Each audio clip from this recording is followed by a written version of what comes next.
Welcome to the Classical Gabfest, a weekly discussion about the ever-changing world of classical music. I'm your host for this week, William White, and with me as always are Tiffany Liu, and this week Kensho is out, so we have our unofficial official intern, Joseph Vaz, here as our third co-host.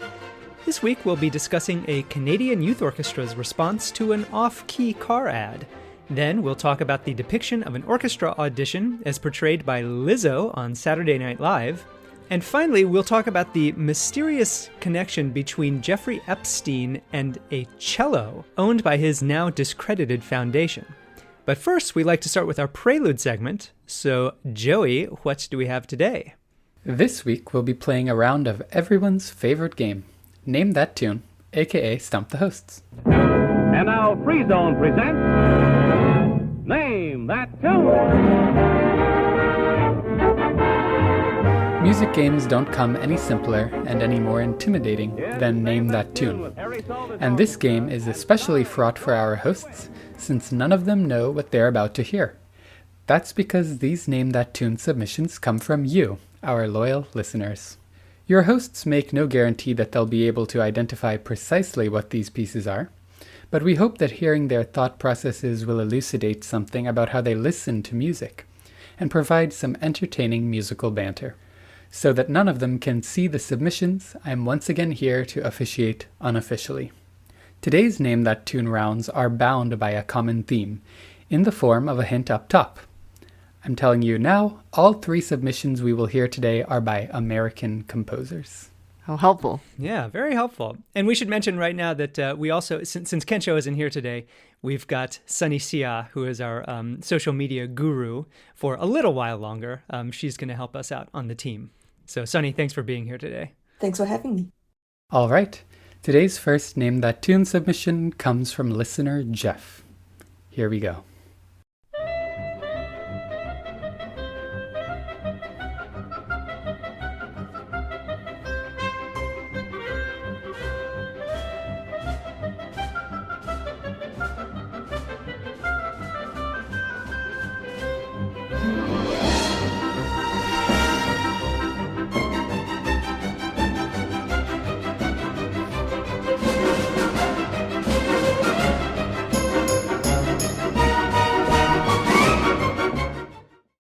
Oh my God, I'm so glad that you said that it's an American composer because, man, was I in the Soviet Union when I heard that. Yeah. Is that where you were, Tiffany? It sounds like Khachaturian. Khachaturian! That's like Khachaturian or Kobylievsky. It had to be one of those, but it's not. How could it not be one of those? Yeah, I mean, so what did we hear? Full orchestra, clarinetti kind of a focus at the beginning. Definitely. It sounds like a gallop or something like this, yeah. right? I mean, it sounds like a dance thing. Yes. It sounds like a movement from a dance suite, possibly a ballet or some sort of incidental. Or maybe a cartoon. I mean, that was something Yes, that I thought of yeah. too. Like kind of a Bugs Bunny era, Warner Brothers, Looney Tunes type thing. The percussion section really stands out. Yeah.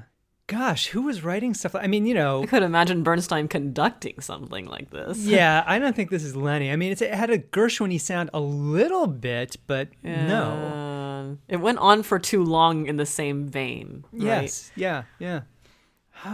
Gosh. Year? 1940 to 1950? Yeah, something like that? 40 to 60 maybe? Okay. Who wrote the... what's that suite called? The Incredible Flutist. Piston. I don't know. That's like a guess. It's not that, because I've conducted that, but it could be him. Yeah, right, exactly. Could be Piston. Okay, Piston. I'm not sure we're going to come up with a basket of three for this. Well, so maybe there's like a film composer that it could be, but who wrote quite such, Cartoony. Yeah, cartoony and Russian cartoony sounding music. Well, who are some of those expats that came over and there were at least a few of those Russians who came over. I'm sorry, I'm not useful in this realm. All right, I'm just going to throw out two more names that I don't think that this actually is, but just to fill up our basket here. Franz Waxman and Miklos Rozsa. Okay. along with Mr. Piston. What's Piston's first name? I can't remember. Walter Piston. That's going to be our basket for this one. Joey? Okay. Well, this one was a little misleading. This is a 1948 composition by George Antheil, composer more known for, I guess, modernist and jazz-infused music. This is called Hot Time Dance. Oh, how funny. Wow. Antheil, you trickster, you. Yeah. All right. Well, all right, listener Jeff, that was an interesting one. You got the time frame right. Yeah, that's right. That's right. That's true. And we got the nationality right. Yay, go us. Next.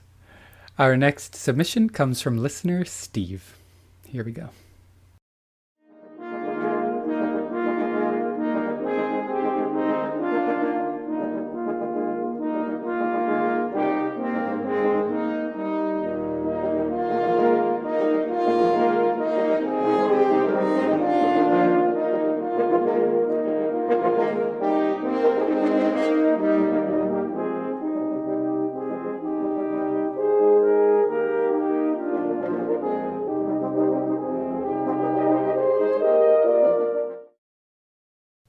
I think we can say that was a brass quintet. That's what I was thinking, but then at the end there, I mean, it could be a smaller subsection of a bigger thing, but we also weren't hearing any tuba in there. Yeah, I mean, I thought that there were two horns in there though at the end. That's what threw me off. I mean, I could easily be wrong. I mean, whatever. It's a brass something. Yeah. That's probably more likely a chamber work than an orchestra. Mm-hmm. I mean, quintet is the standard arrangement. It's not, there aren't any sextets out there or septets. So we're splitting hairs here. And as far as American brass, quintet, I mean, for me, I was like, wow, this is kind of sounds like John Williams wrote a brass quintet. I think we might as well go with the obvious and put Williams in there. Don't you? I mean, yeah. Why not? What about somebody who we know is in the brass world, like Iways and... Yeah, sure. My only misgiving, but I want to put him in the thing, is that most of his stuff, from what I remember, is not as rhythmic as this. Yeah, it's a little more lyrical, right? But I like that. I like putting Iways in there. What is the name of that guy? Stevenson. Jim Stevenson. Okay. That's like a very contemporary, he's probably in his 40s or 50s, American composer who kind of writes stuff like this. So, what about the time frame? Yeah, what about the time frame? It sounded pretty contemporary to me. Yeah, to I be would honest. say last couple decades, maybe. Yeah, 21st century. Let's yeah, say. Okay. Or maybe the 90s or something. All right, Joseph. Williams, Iways, Stevenson. Count it. This is by Eric Iways. Tiffany. Amazing. This 1996 piece is for 8 horns. It's called the Grand Canyon Octet. Cool. This is from the third movement. Tiffany, that was right up there with Delius Violin Concerto. Well, I was a lot less sure of that one. Let me just say, this one, I mean. Really good. Cool. Great. 1 of 2 so far. All right. Today's last submission comes from, you guessed it, listener Jeremy. Too bad Kensho's not here to enjoy this. Here it is.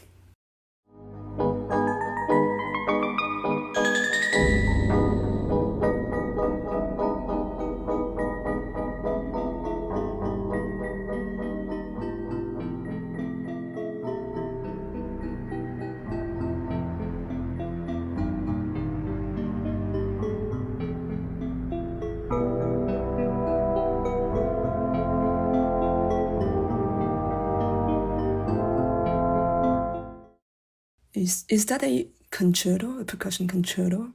It certainly could be, except that there was a lot of synth happening in there. Yeah, I did feel like, I kind of dithered about whether that was like electronics or something kind of mimicking electronics, and I think I eventually came down on the electronics end of that. It could be, some kind of mixed acoustic electronic thing, but I agree. I think I'm with you, Tiffany, that it was probably more electronic than not. Very microtonal.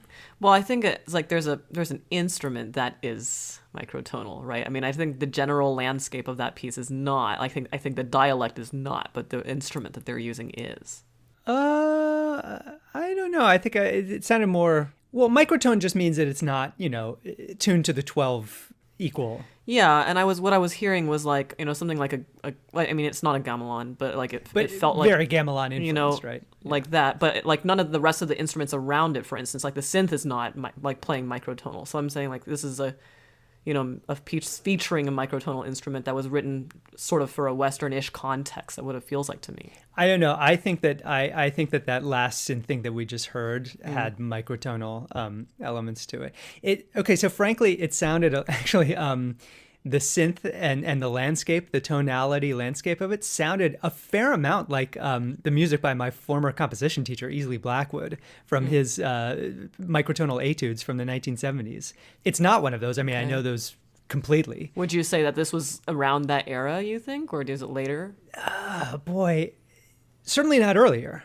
Yeah. I mean, definitely had, I would have to guess that this was written in the last 50 years. Yeah. Okay. Golly day, I don't know. Joey, we haven't had our monthly hint. I thought I would have to give it to you for the Erica Wazen, so that's what I prepared, but... Okay, I have a hint. This is, in fact, entirely synthesized. Mm-hmm. Oh. And experiments with alternate tunings. I mean, then I'm completely out of my depth as far as, knowledge base is concerned. I really don't have any... Sonny, what do you think? You didn't you recommend some weird microtonal thing to us Yeah, who on was a that? mixtape? That was a spectral piece. Right. A very different vein of writing. This is not spectralism No. for sure. Spectral music can be electronic, but it's completely different writing. I would bet a lot that the name of this composer is a name that you know. Oh, great. Interesting. Joey, can you just tell us, are we correct in assuming that this is written in the last 50 years? That is also correct, yes. Okay. Thinks that this is a name that we know. Wendy Carlos comes to mind. Is that a name that Joey would bet that I know? Because I don't think I know that name. I don't know. And neither do I. Joey, is this somebody who mainly works in electronic media? Yes. Okay. All right, I don't know. Wendy Carlos is the guess. That's where we're at. We can't even come up with a basket of 3 for this. Yeah. No need. This is Wendy Carlos. Raise that roof, William White. Wow. Tiffany, virtual high five on this one. Oh my God. The tag team, the dream team here. Lol. Amazing. Erica Wazen and Wendy Carlos. Listener statistician Christopher, chalk this one up on the board. This one is called Beauty and the Beast from her 1986 album Beauty and the Beast. That's In the Beast. Uh-huh. All right. Funny. Well, listeners, gonna have to wake up a little earlier in the morning to put one over onto the old GabFest team here. Sonny, thank you for being here with us. And also, inexplicably, now that you're going to be the Seattle Symphony's new assistant conductor, you've decided that you're no longer going to be able to be our social media intern. So thank you so much for everything that you've done. Thank you for growing our followings on all of the platforms. You've been great, very solid and dependable as and fun as a social media person for us. So we really appreciate that. And have fun in Seattle. You guys have to hang out all the time now. Yeah, exactly. Yeah, really thank you for having me. And really just best wishes for you guys and to the GabFest. Thanks. Yeah. Well, don't be a stranger. You got to come No, I back. will sometime. not be. Okay. Submit something for Name That Tune, maybe. Ah, Yeah. there's an idea. That just about does it for this week's Prelude segment. But before we move on, we'd like to remind our listeners that these listener-generated Name That Tune rounds are a regular feature of the show. So, as ever, we invite you to try and stump us. Check our show notes where you'll find a link to the form where you can upload a 30-second clip of an unidentified piece of classical music for your hosts to try to identify. And with that, we move on to our first topic. Tiffany, what do you have for us? Well, listeners, you may have recently seen the Nissan Infiniti ad making waves around music and music education circles. The commercial opens with close-up shots of an SUV in the middle of an amphitheater-type hall, surrounded by members of a youth orchestra playing a painfully off-key version of Richard Strauss's Alles sprach Zarathustra. The focus then shifts to a woman sitting in the driver's seat of the SUV, presumably the parent of one of the performers, who proceeds to roll up the windows, sigh in relief, and slowly recline in her blissfully soundproof Nissan Infiniti SUV, safe from the oral abuse of her well-intentioned offspring. Let's hear a clip.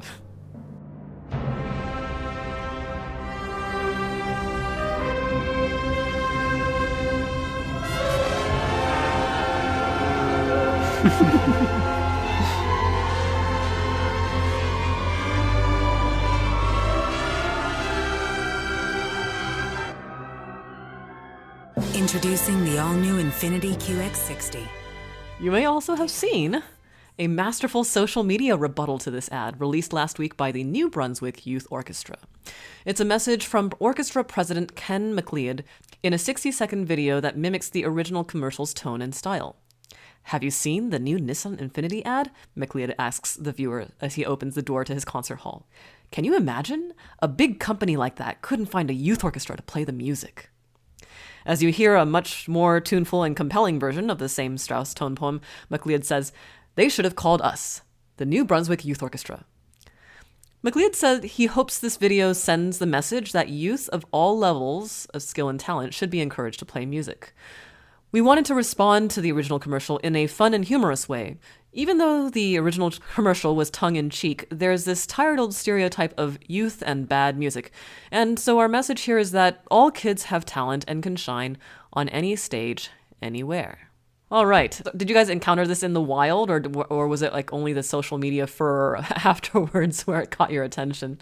Social media furor. I mean, I don't have a TV, so and I have like all subscription services where I never have to encounter ads. So do I, but I did encounter this video. Where did you come across it? I was trying to remember that, and I think it was on one of these subscriptions. I don't remember, was it Discovery Plus or Paramount or Netflix or one of these? But I did see this commercial in the wild before I saw the rebuttal last week. And so I too, when I first saw it, had of course I had this kind of visceral reaction, like that's kind of lame, like poking fun at like youth orchestra musicians in your dumbass car ad. I'm not on social media, and I didn't see it, so I didn't see it there. And perhaps not being the target audience, namely maybe parents of younger children or high school age children, I wasn't targeted with this ad. So this was the first that I heard about it in preparation for this podcast. It all came as a surprise to me. And so when I encountered this ad, it was just in the context of the rebuttal, which I thought was very clever. I mean, they totally capitalized on this moment, and I would not have heard about this ad were it not for the New Brunswick Youth Orchestra. So kudos to them. I mean, they might have sold some more Nissans in the offing, but, they did a great job with this. I caught wind of the commercial before the rebuttal, and so it was, and it was partly through my own experience, but it's also partly through people posting about it in a rage on social media, saying things like, "I will never buy an Infiniti. Don't buy Infinitis," like this kind of stuff, which is like, that's quite a lot for me. Yeah, like I had the same reaction with you, Joey. Just like, oh, okay. I understand. Like I too am like, that's lame. Don't do that. But I don't know. I don't know if it would have any impact on my car researching habits. I mean, let's be honest, though. I think that we have acknowledged in the past that, like, when kids are starting to learn an instrument, and maybe when they're playing in, like, the school band, like, that can be pretty painful. Yeah, you say to the parents when you meet them, "Thank you for your sacrifice." Yes, exactly. But parents by and large really do want to encourage their kids to do these kinds of things, and they put up with it, right? They make a sacrifice of their oral well-being in order to do that. So I think that we can acknowledge, like, why they did this angle, but it's stupid. And what really annoys me is, what's really loud? Cars. Yep. Cars driving on streets. People think that cities are loud places. Cities aren't loud. Cars are loud. Cities are loud because we have allowed cars to infect them. Here we go with urban planner, Will. That's exactly right. I mean, you knew it was going to come back to this. But especially in this context, it's like, if you want to make a case for how quiet your car is, and I will admit that when I look at cars, like that's basically the only thing I care about is like if it has a Bluetooth system and if it's quiet inside. But that's because I want to get rid of the sound from the other cars driving on the street. And of course, like a car company doesn't want to make a big deal about how loud and obnoxious their product is. So you make a big deal about, you come up with this ridiculous, kind of memorable. You have to give them credit for that memorable scenario that shows, we can tune out the world. And what's something you don't like listening to? It's, your 8-year-old's school orchestra recital. I'm not particularly inclined to defend any ad that's selling a product, so I don't care whether this ad ever airs again, but I wasn't so bothered. I had, I think, the musician's natural impulse to think, like you said, Tiffany, that's kind of lame to target young musicians sounding bad on their instruments. But they're right. I mean, that is a way to connect with certain members of their target audience, parents of children who play orchestral instruments. We just don't sound good when we start. Where do you think they got the audio for this? Because I think it was clearly not coming from the musicians. Who, in the ad or in the rebuttal ad? In the ad. No, in the rebuttal is clearly the actual youth orchestra playing, which, like, to their credit, it better have been anyway. I mean, it wasn't that they did all this wrong. But no, I'm talking about, because it's not exactly like commercial recordings of Strauss Zarathustra sounding quite that bad, like deliberately bad. Although there is one I can think of. Yeah, it's funny you say that, Tiffany, because, in the space of, commercial music, so much of it is synthesized.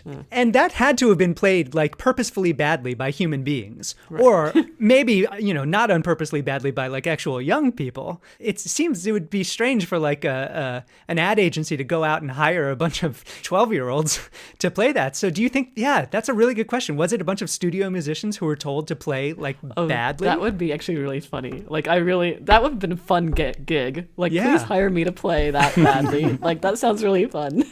I would bet a lot that that's exactly what happened, because yes, they sound like just a bad version at the beginning, but when it comes to those two iconic big chords, dun, dun, they were just, everybody was playing kind of whatever note that they wanted to, which I don't think would happen if even 12-year-olds were trying to play the right notes.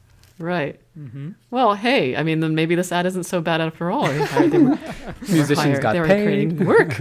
Yeah, that's right. I really hope that that's the case. Well, I just think, really to emphasize the positive here, I think it was a really brilliant strategy on the part of this New Brunswick Youth Orchestra guy to make this rebuttal. Didn't you think? I mean, it was charming, and it capitalized on this moment that people, at least some people were paying attention to. Yeah.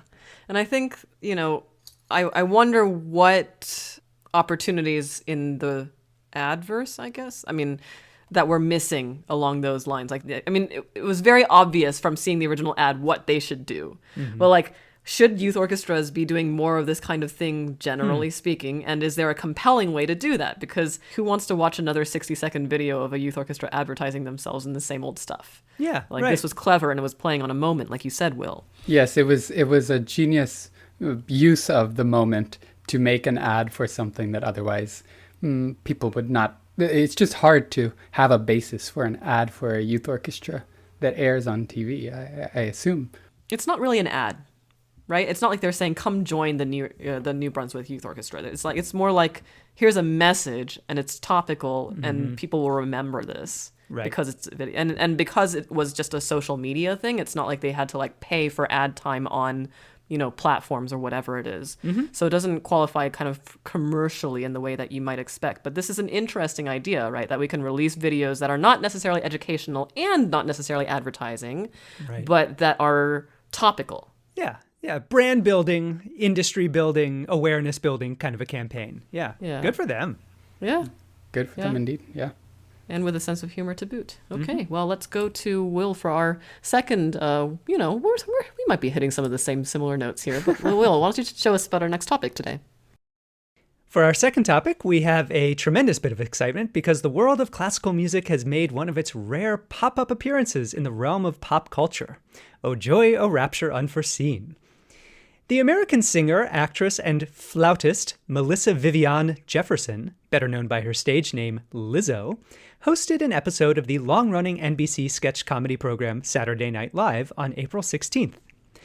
Availing themselves of Lizzo's talents as a flutist, the writers of SNL created a sketch with the following premise. The DeVry Institute Symphony Orchestra is mere hours away from a performance of Beethoven's Ninth Symphony and has lost their principal flautist. In walks a pimp-like character out of a 1970s blaxploitation film who says he manages the world's greatest flute player, portrayed by Lizzo. She auditions with a bar-and-a-half-long lick and is invited to sit in the orchestra. But here's the catch. She can't play the flute without simultaneously twerking. Let's hear what happens next.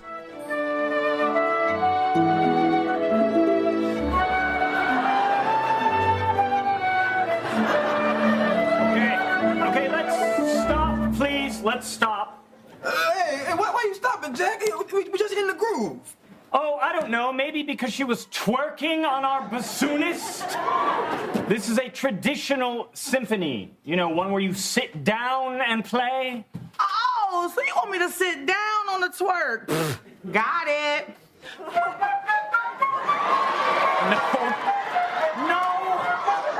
not that. Nobody wants that. I mean, I wouldn't say nobody. All right, guys. Well, we've watched this, 5-minute bit of sketch comedy here. I guess my first question is, did you enjoy it? Did you think that this was funny? I'm afraid not. Mm-hmm. I'm afraid I really didn't laugh. We'll talk about this later, but my main response was down to, dang, it's kind of hard to play the flute and do that with your body at the same time. Respect. Yeah. But the actual content of this sketch, and I will say this, I am not generally a sketch comedy kind of person. I generally find all stand-up and sketch really pretty unfunny. And that's just I'll call it a personal failing. But that aside, I'm sorry, this just didn't really hit any notes for me. Very apropos phrasing there. Joey, what about you? Did you laugh? Well, with SNL sketches in general, I think usually the only time we're laughing is at individual performance things, not at the writing, which notoriously happens quickly and is always a rush job. So the only maybe humorous breaths that I let out were due to individual quirky performances. But yes, the writing was uninteresting.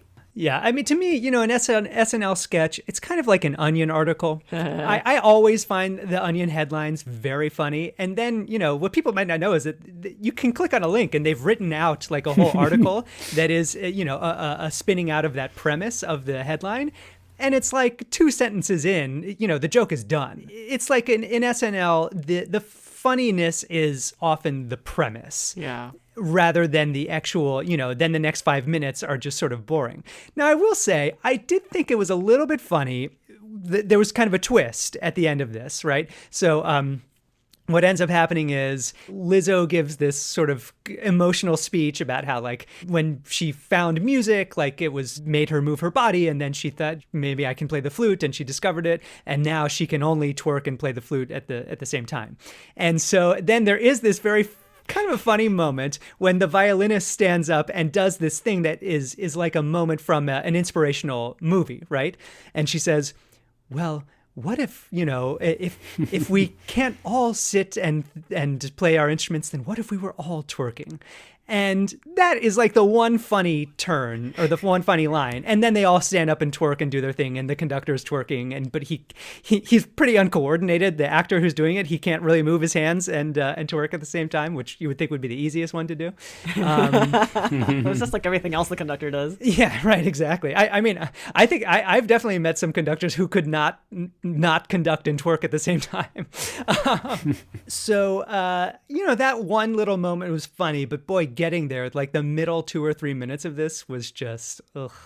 Well, and it had, it starts with what you note here, Will, which is, this annoying idea that, classical orchestras are this way, and conductors are stuffy, and they're assholes, and they have, a stick up their ass, and they'll only think that music should be played a certain way. It's okay, how long have we worked now How many generations now have we worked to try and not, I mean, I'm sorry that we like to dress up and perform our concerts. I'm sorry, Yeah, so that is one thing that's worth mentioning is like at the beginning of this sketch, Lizzo comes in, she does her little audition, and then the conductor says, well, she's not really our style.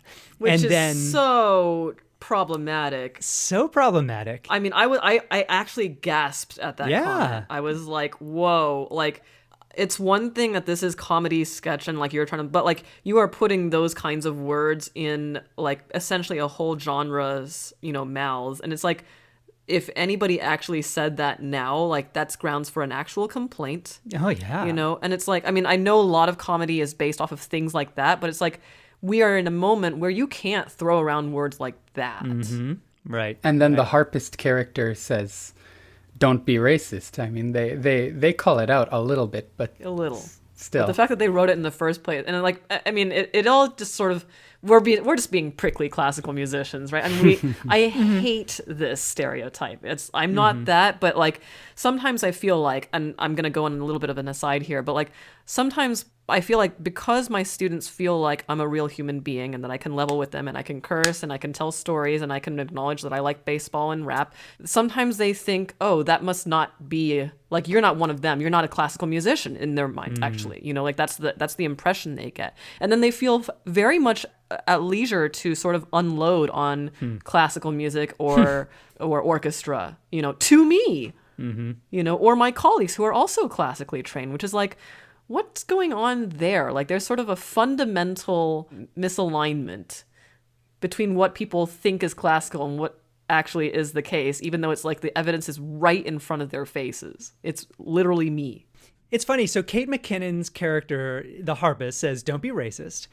But there is like some diversity in this quote unquote orchestra already, right? There is, I think it's Kenan Thompson is playing a member of the orchestra who is black, and the portrayal of the black characters in this sketch is, I don't know. I mean, there's definitely something to say about it. One is that like Lizzo's manager is basically portrayed as a 1970s pimp. Yep. Which, okay, that's interesting. Then the Kenan Thompson character is portrayed as kind of like a sex hungry, like he wants the twerking on him. He wants Lizzo's butt like in his face. No one wants that. Well, I wouldn't say nobody. Yeah, right. He pipes up. And so he makes all of these continuously, his character in the sketch is to make these kind of skeezy comments about wanting to get more of the twerking in his direction. And then there's the Lizzo's character who is, she's just doing her thing. I mean, this is like what she does, right? And that I had no problem with Lizzo's performance or portrayal or anything like that. That was all, And I know it's you don't get to pick apart, sketch comedy to say it's problematic here and there. Like that's like that's in many ways that's the point. Yeah, in a way, I like it that the writers of SNL decided to do a sketch that included the fact that she is a flute player and that she, is a band nerd by her own admission. But they could have come up with something so much better than this, that didn't like play on all of the worst stereotypes of our industry and our art form. And what did you guys think of her flute playing? I mean, I actually am very impressed. So somebody who can twerk and play the flute at the same time, like that's really very. I mean, with the amount of breath, there was a comment right at the beginning like that, but that breath control. First of all, I did appreciate that they dropped the phrase "breath control" in there, right? Because that is a very musician kind of phrase, right? That's right. Yeah, I'm sure Lizzo said somebody say breath control somewhere in this sketch. And the thing is, that is precisely what I was impressed by in that moment, because like. I don't know if any of you, I mean, have you guys picked up a flute? Like, whoa, that's like, it's a lot of air going through. And to be able to do that and like, I don't know, shimmy or Shake like your booty? whatever. Yeah, I mean, it's not easy. And these sketches, right, for SNL are performed live, right? So there's that element as well. And maybe the sounds weren't particularly auditioned for an orchestra worthy, but as a performance of quote-unquote classical music, I agree. It was overall impressive. And I have to say, somebody had to take the time, because at the very end, they do like some kind of a synthetic, Yes, you know, there's also an synthesized actual arrangement there, of Beethoven's Ninth with, you know, prominent harp so that Kate McKinnon can do her thing. And so somebody had to take the time to do that 30 seconds of Beethoven's Ninth. So bravo to them. And I don't know, a mixed bag here, but listeners, I'm sure that many of you saw this sketch and we would love to know what you think. So let us know in an email or on social media.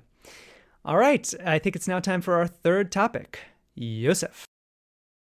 On April 22nd, a New York Times article appeared with the headline, Jeffrey Epstein, a Rare Cello and an Enduring Mystery. This rare cello is a $165,000 instrument that was, upon Epstein's death in 2019, found to be the only non-financial asset listed on his foundation's annual tax forms. As the basis for a mystery, the cello itself is somewhat of a MacGuffin in the article, which is ultimately a fascinating and disturbing look at Epstein's well-documented association with high society and the elite members of various industries. Our musical industry was indeed not untouched by the convicted sex offender, as this article details Epstein's ties, some stronger and some weaker, to several big names in music. These names include the legendary cellist Jacqueline Dupre, Judy Collins, and perhaps most distressingly, the very popular high school institution that is the Interlochen Center for the Arts. These connections are not new reporting, however. What is ultimately discovered is that this cello was bought for use by a young cellist named Yoed Nir, who happens to be the son-in-law of former Israeli Prime Minister Ehud Barak. A deeper dive on Mr. Nir reveals him to be a Yamaha artist who specializes in crossover and rock-infused music and improvisation. So, what did you all think about this article? I mean, this was a wild story. I would really encourage listeners to read this story, which will be linked in our show notes. You know, it sort of titillates you as you're reading it because of all the big famous names. They reference the fact that Jeffrey Epstein had a picture of Bill Clinton wearing a blue dress in his office, which was like, you know, right at the beginning, you sort of had to pause and just take in some of the details here. But yeah, I mean, you know, Joey, you alluded to the kind of conclusion here, which is that, you know, the article points out that Jeffrey Epstein didn't really collect items so much as he collected people. And it seems like through this kind of very complicated history, the reason that he wanted to acquire this cello was as a gift for the son-in-law of Ehud Barak, well after he had left Israeli politics in any kind of and government in a major way. But he thought that Ehud Barak could be, I guess, an influential person to have in his quiver of influential people. So this was like very much a bank shot of making that happen. And I don't know, Joey, maybe you could fill us in a little bit more on the details of, like, there's a lot of discussion here about the role that the cello played in his life. Do you want to touch on that a little bit? Sure, yes. So basically, Epstein wanted to buy this cello for Yoed Nir and was in contact with another cellist who was particularly successful in the 90s, whose name was William DeRosa. And William DeRosa, who was dating a model who Epstein had known since she was 18, and that's how their paths crossed. William DeRosa helped him find and appraise this cello to buy for the use of Yoed Nir. And DeRosa had a lot of regrets about this. He was not an instrumental dealer. He is just a cellist, but he basically, as a favor, knew that Jeffrey Epstein was looking for this cello, and so he went and played it. He heard about it. He thought that he could get it at a good value. It turns out that they mentioned that Epstein's accountants bargained down the price of this cello, which was already probably a little on the low side, and he found that very embarrassing. But of course, I mean, I think that some of the most disturbing stuff in this article comes surrounding the Interlochen Academy, which Epstein was a student at in his youth and became a donor of. And it seems like it might have provided him, well, and as you say, Joey, this is not new, but it provided him with some access to young people, which of course is the nature of his scandal. That's right. He was a donor to Interlaken for much of his adult life and would frequently visit. And he had access to young children, really, at Interlaken, one of whom testified in 2018 that he had raped her during her time at Interlaken. I think that one of the main takeaways from reading this article for me is just how much patronage is a modern day factor in classical music.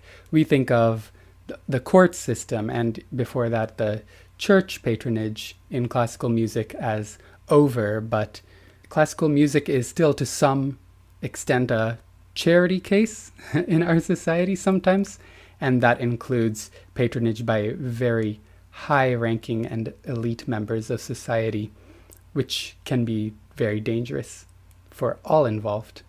First, I have to say, snaps to Joey for like the best use of the word MacGuffin outside of a movie context, right? Because that's exactly what the cello is in this context. It's not important in and of itself. Mm-hmm.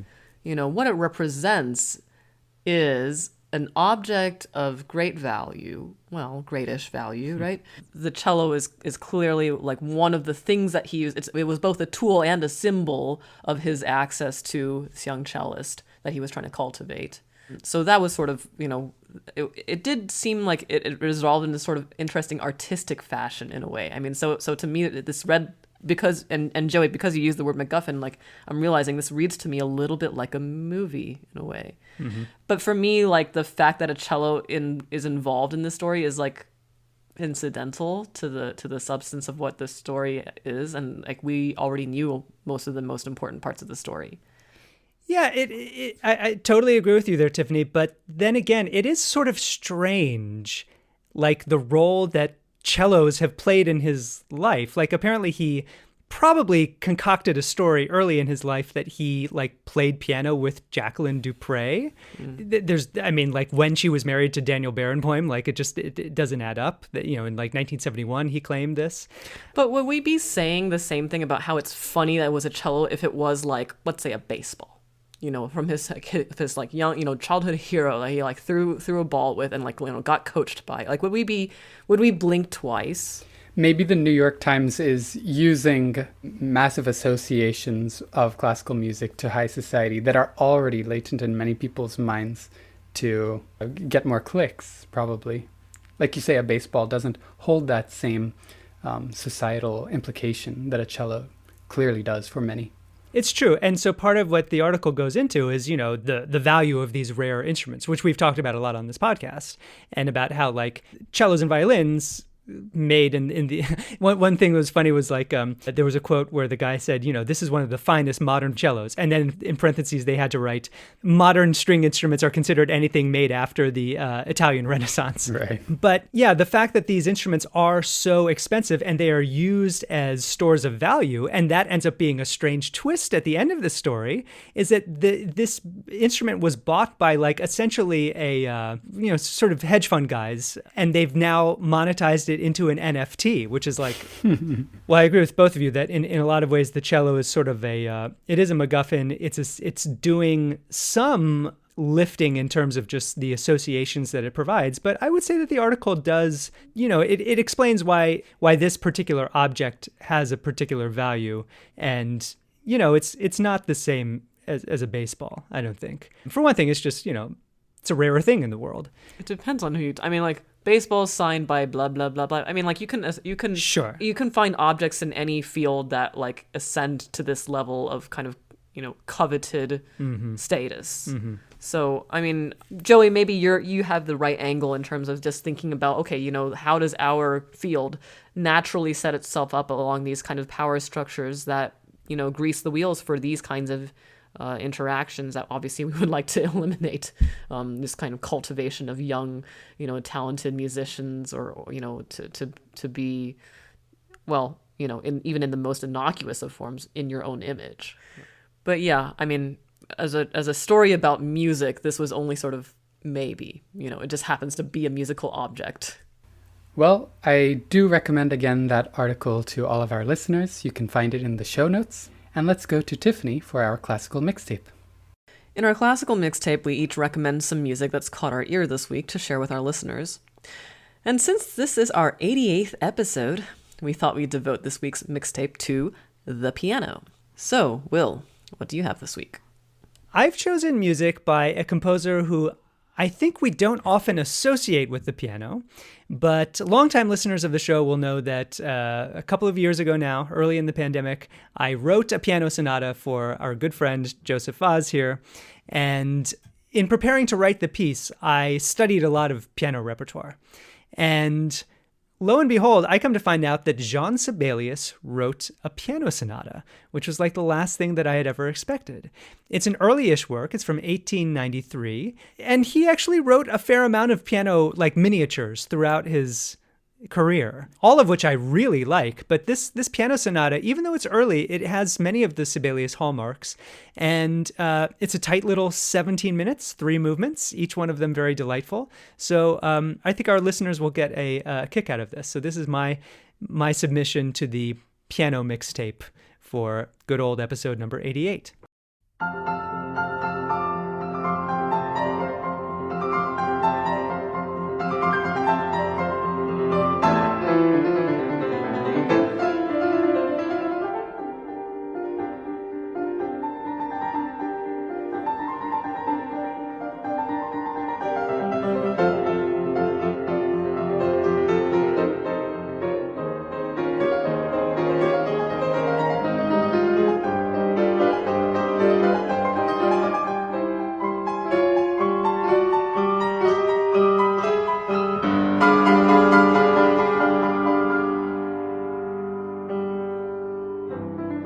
You sent me this when you discovered it, and I was also completely new to it and also enchanted. If you didn't know this already and this appeared on the Name That Tune, I would probably guess Grieg. yeah, I think that's probably where I would go to. Yeah, it's interesting. Obviously, Sibelius, for the three of us, me, Will, and Kensho as conductors, sort of like we go to the bigger stuff, and it's nice to get access to the chamber voice, which often is fairly distinct, from their orchestral voice. So thank you for bringing that to us, Will. Joey, why don't you take us away for our next recommendation today? Sure. I've been preparing my first doctoral recital, my first doctoral degree recital, in a week. On May 10th, I'll be playing a program of 5 pieces, including Stravinsky's Serenade in A. This piece is not very well known among Stravinsky's oeuvre in general. Obviously, there's a lot of great music there, and small 12-minute piano pieces don't usually make the cut, but I think this piece is absolutely unique. A very cold and icy view into Stravinsky's smaller voice, and I've enjoyed preparing it for my recital for the past few months.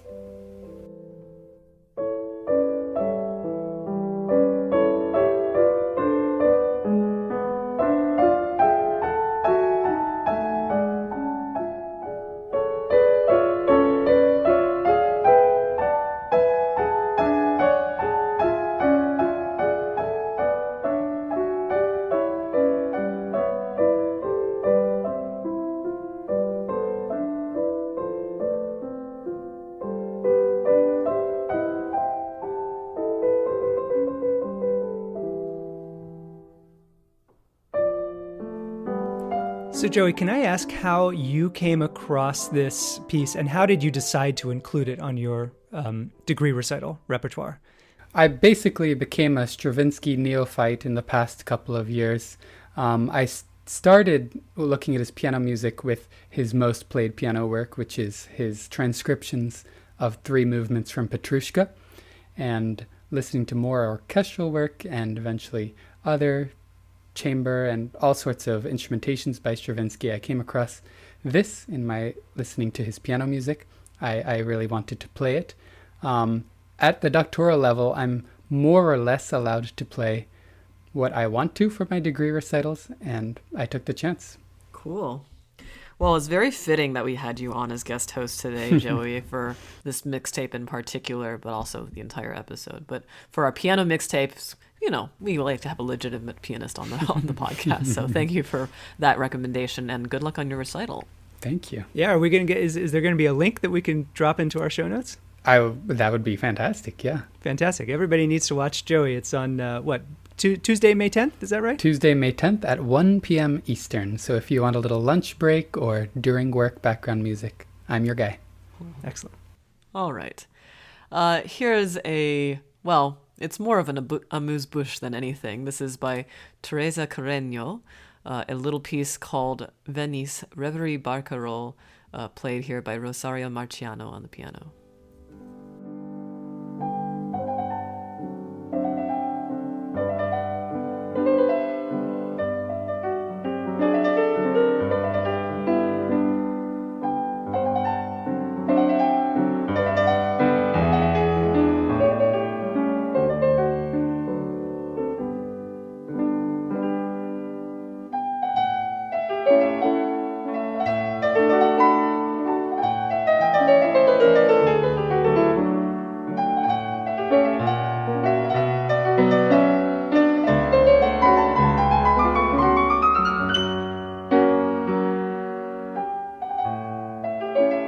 Tiffany, do you know anything about this composer? Can you tell us anything about the music? I ran across the recording as a sort of a larger compilation of this same pianist doing a lot of works by women composers. So, that is the context. But I can tell you that Teresa Carreño was a internationally known virtuoso pianist around the turn of the century. There's even a competition that's held, I believe, in Miami, and her music is being played more now, like so many underrepresented composers, and it's very pianistic and charming, as always, just like this piece. Venezuela is where she's from, and she taught... Let me see. Edward McDowell was one of her kind of most prominent students. Anyway, cute little piece. Thought I would bring it to you. You'll find the links to all these and to our full classical mixtape playlist in the show notes.